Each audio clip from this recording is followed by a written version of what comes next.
complete shock because pulling up this guide, I don't like read too many choices ahead of time because I don't want spoilers. But I just saw one of the choices I have to say, and I am fucking hurt. But alright, you'll find out when we get to that part. Because we have 1, 2, 3, 4, 5, 6, 7, 8 more choices to go. So I'm gonna guess maybe like 2 more episodes. 2 more, I'm assuming.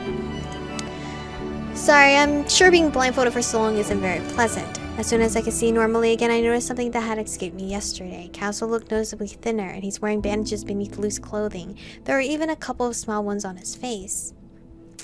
Apologize for not paying more attention to him. I'm sorry, I haven't been paying any attention to you at all, and you were hurt too. I feel so ashamed. Despite everything that has happened, Cass and I are still friends. Don't worry. I rushed to hug him. It's crazy how thin he is right now. God, fuck this game, bro. This game just knows that Cass is a true contender here. And a little creepy. I'm so used to seeing him so much bigger and stronger. It's okay to cry. You can let it all out. Not wanting to disturb Vincent, in an effort to muffle my tears, I embraced Cass tightly as I buried my face in his shirt. So many emotions have been flooding through me lately. Pain, fear, it's overwhelming. Cass is gently stroking my hair, and it's the only thing saving me from drowning in my emotions. When I finally calmed down a little, I pulled myself away as I try to process what has just happened. I'm not sure I would call that a friendly hug. In an attempt to pull myself together, I decided to change the subject. You shouldn't be cooking dinner in your current state. Let me help you. I'm fine. What about Vincent? Is there anything I could do to help him? No. Shouldn't he at least be in the hospital? Casa glares at me the same way Vincent does, like I'm an imbecile. Okay. I stayed with the guys for a couple of days, cooking and cleaning for them, straightening their entire apartment except for the bedroom. At night, I sleep on top bunk while Vincent rests on the sofa. They apparently bought it specifically for him, since it's been hard for him to sleep on the bed. Still, there are times when they'd kick me out of the apartment for a while. I think Cass might be bandaging Vincent's wounds. I would spend the time pacing around my room while chewing on my nails. I was terrified of returning only to find Vincent dead. Yet whenever I return and hear his weak voice and gently touch his hand, I immediately relax. And at some point, I'd grown bold enough to move above Vincent's palm, but my dastardly plan to seize territory is thwarted by the soft fabric of his pajamas. You said I could touch up to your shoulder, right? Yeah. How can I really touch your arm if you're wearing long sleeves? That's your problem. Even now, I can imagine Vincent grinning, but I refuse to let his teasing words interfere with my goal. While caressing Vincent's soft hand, my fingers instantly penetrate his sleeve and slide up along his forearm. Thank the gods the pajamas are loose enough to allow me to free roam. Touching the skin beneath his clothes is incredibly exhilarating, but Vincent simply remains silent as he allows me to explore every inch of his arm. I don't know what is more terrifying, the extent of your perversity or the merciless stretching out of my clothes. Stretched clothes are your problem. They don't bother me. Vincent chuckles, clearly appreciating how deftly I shot his words back at him. And thus I achieved my first victory over him, but my conquest of his body doesn't stop there. A few days later, I continue my campaign of exploration. You said I could touch your leg, right? Up to your knee. You're like a child, always pushing and prodding, testing my patience until you're punished. Vincent goes silent. I can't help but notice how he makes the most vexing comments in moments like these, all out of contempt for me, I'm sure. But then he suddenly continues, with or without the sock. What? Okay. I'm trying to figure out what part of his body is healed up all the way, but I can't visually. I can take it off. It's clear our relationship is developing in an oddly specific way. I hold out my hand. I was hoping you'd say no to this. I haven't even gotten to first base with anyone yet. Don't deny me my foot fetish. You have a foot fetish? I didn't know this about my girl. That fine has rubbed off on you, huh? Yeah, I'm a pervert now too. Who? Erica? Erica did that to her? I feel something poke me in the thigh. Not wanting to startle Vincent, I hold myself still, and with my heart racing, I reach out to see what's jabbing into me. Yes, it's just what I had suspected, Vincent's foot. Did you always have such small feet, or were your toes hacked off? Ew! It seems Vincent's dark sense of humor is rubbing off on me. Since you're being Miss Nosy Pants, and yes, my feet are pathetically small. I feel his leg slip away from me, but I grab onto it with both hands and press it against my chest. Mine! And I'm not giving it back. I should have given you the one that was chewed off. You could hang out with it. Apparently resigned to his fate, Vincent stopped struggling and removed his soft, warm sock. I never thought my sock would be the first piece of clothing a girl would strip off of me. I had to think. I was like, didn't she like take his jacket but I guess that's not counting. Did he just let some juicy information slip? If this is the first item a girl has ever taken anything off of him, does that mean Vincent has never had a girlfriend? My mouth goes dry. I mean, I don't think that Kwanzas have time for that. For dating regular people. After hearing that, I can't help but wonder how our relationship will continue to develop. The sensation of touching his light, slightly ephemeral foot has grown even more thrilling. I can't even imagine what the rest of Vincent's body must feel like. If his foot is this soft, then how soft is his skin on his stomach or his chest? Will I ever get to know? I began to explore his legs with my fingers. Careful, I'm ticklish and I kick. Vincent's voice sounds so nervous that I decide not to provoke him any further and smoothly slide down to his thin ankle.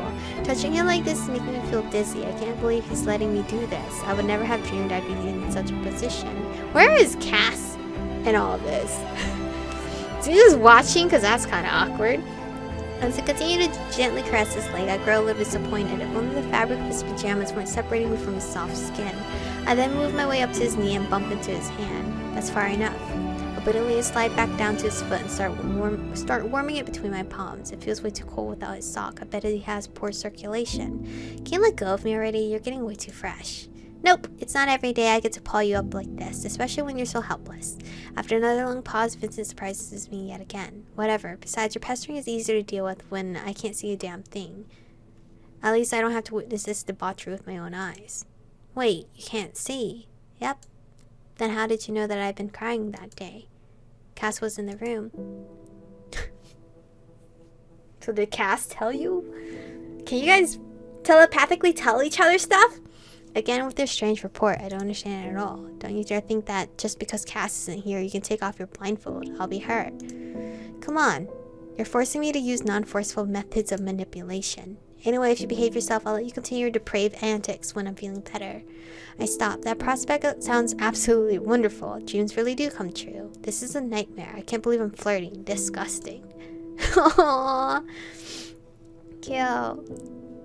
Our relationship is definitely flourishing, but I don't understand why. Is it because I'm showing Vincent that I accept him for who he is?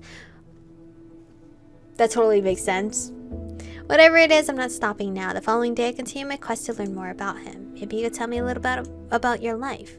Now you're giving me an internet quiz? What is this world coming to? Don't change the topic. Just answer, please. Well, what exactly do you want to know? And don't say everything, or I'll start listing off all the restaurants I've ever been to in alphabetical order, with the detailed review of each meal. Tell me about the experiment center.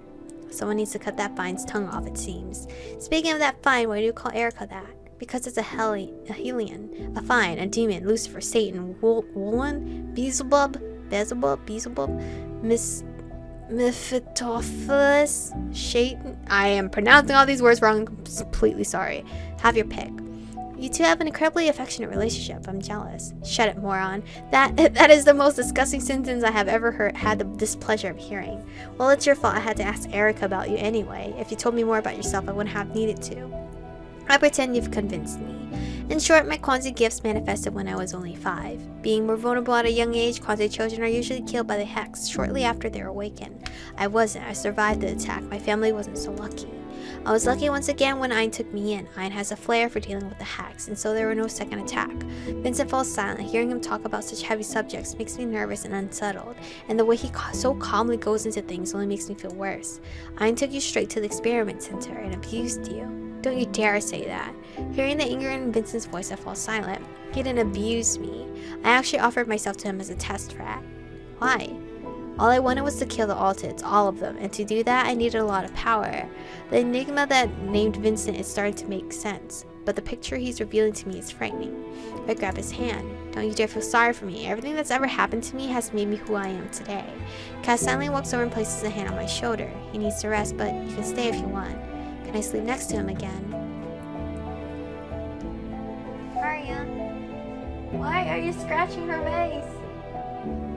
Arya does this weird thing where she scratches my rug and then lays down. Like she's like fluffing up her bed or something. Cass nods and hands me a pillow before nearly forcing me to lie down. I'll sleep between you. Cass lies down next to me and I feel a pleasant warmth radiate from him. Wait, like, are you in the middle or am I in the middle? He takes my hand and sets in on his stomach. But when I try to pull away, I feel Vincent's thin fingers squeeze my arm. It's embarrassing having the friend zone king sleep in between us, especially with how good looking he is. Oh, so he's in the middle? And so I spent the next few days with the boys, all while feeling completely out of sorts. A malaise has come over me that I just can't shake. It's like I'm running on 2 hours of sleep while being forced to do hard labor. Maybe it's the heavy atmosphere. Despite it all, there is still a part of me that is happy. Deciding to give Vincent a break, I joined Cass in the kitchen for some tea. Vincent has been recovering at a rapid pace. He has. So he won't need the blindfold tomorrow. Nice! I can finally see him, right? I tried to suppress a cry of joy. Then he's better now. Somewhat. He still needs his bandages and he looks like a mummy. It's strange hearing Cass crack a joke. His regeneration accelerates whenever you're near. Are you getting close to me? Moving closer, Cass looks me straight in the eye. Do you know what that means? That I'm finally a normal Kwanzi. Can I heal people like Basti? You're not a normal Kwanzi, you never will be. You're a Genia. The fact that your abilities have finally manifested can only mean one thing. Is that playfulness I hear in his voice. Stop smiling. I'm just saying that we can resume training soon. He pokes me on the nose. Stop it! Cass, stop it! I'm trying to be loyal to Vincent. It's Vincent's route, not Cass's route. The more I talk to Cass, the more I see how similar he and Vincent are. I wonder if they've adopted some of each other's mannerisms and habits from living together. It isn't until I am back in my room that I realize what Cass was trying to tell me. I've healed Vincent with my love. How stupid and amazing is that? That means he also loves me, right? But why? There's one choice on this guide. It makes no sense. Ta-da! You can see now. Aw, I've seen you like this before, I think. Cass takes off my blindfold and I stare with all of my might at Vincent. I can't see much of him though, since he's almost completely covered with a blanket. I can't help noticing that the right sleeve of his sweater seems flat, and there's nothing where his right leg should be. Did he really lose a hand and a foot? I stifle a scream. If I'm allowed to see him all bandaged up and missing limbs like this, what did he look like before when I was blindfolded? If looking at me freaks you out, maybe you should put that thing back on. No, does it hurt to talk? Living hurts, but I like talking to you, so don't worry. Just don't take that small joy away from me. Oh, I hear a muffled chuckle. Even though it pains me to see Vincent like this, I feel a little better now. It's easy for me to believe in his recovery when I can actually see him. And now I don't have to worry about accidentally hurting him with my clumsiness. It's also easier for me to do my chores. I don't know why, but I like taking care of the guys. Several more days pass with Vincent on the couch and Cass mostly sleeping. I spend my time reading books to Vincent and talking to him when he's feeling up to it. Now that I can see him again, I'm almost embarrassed to touch him. Vincent was right about being less shy when you can't see. Whenever I go to sleep, Cass joins us on the couch and we all sleep together. Strangely enough, I'm the only one who is confused by it all. We're like the strange Swedish family.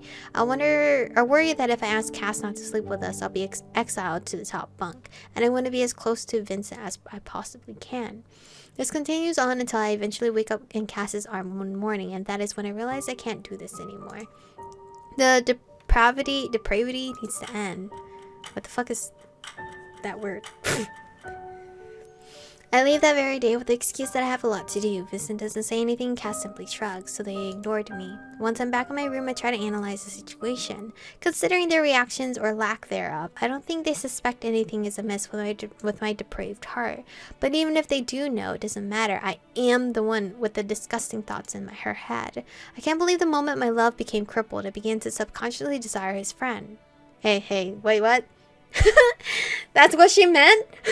Why does everything have to be so difficult? I don't know. Blame your heart. As soon as I realized my feelings for Vincent, accepted him for who he was, and even proved to him the sincerity of my feelings, I started experiencing this completely illogical attraction to Cass. I should just brand myself a harlot and be done with it. Just what am I supposed to do with this crap? I head to one of the training meter rooms to try using the Force again, and every other power I've seen in real life and in movies, but nothing works. I'm still the same loser I was before, flopping down the grass. What made you change? What made you change from liking Vincent? Explain right now. What made you change? Is it because Cass started like sleeping with us more? That's what changed your heart, girly? I know this game has no true happy ending.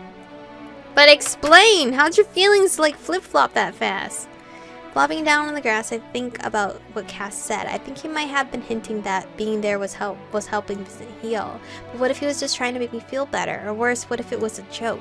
I'm sure Cass knows that I love Vincent now. My reaction made sure of that. But I wonder if he said anything to him about it. As for my abilities, I wonder if it's like the doors. You need to have a clear idea of where you want to go. Then synchronize your thoughts and actions, and voila, it works. Focus thoughts and synchronization. Maybe that's what I need to wake up my Janine powers. This is where we're going to stop for today's episode. I don't even think we got through half of the fucking choices. We only did one choice this video, so maybe there's more to it and it's not just 2 more. But thank you guys for watching today's episode. Stay beautiful, and I'll see you guys in the next one.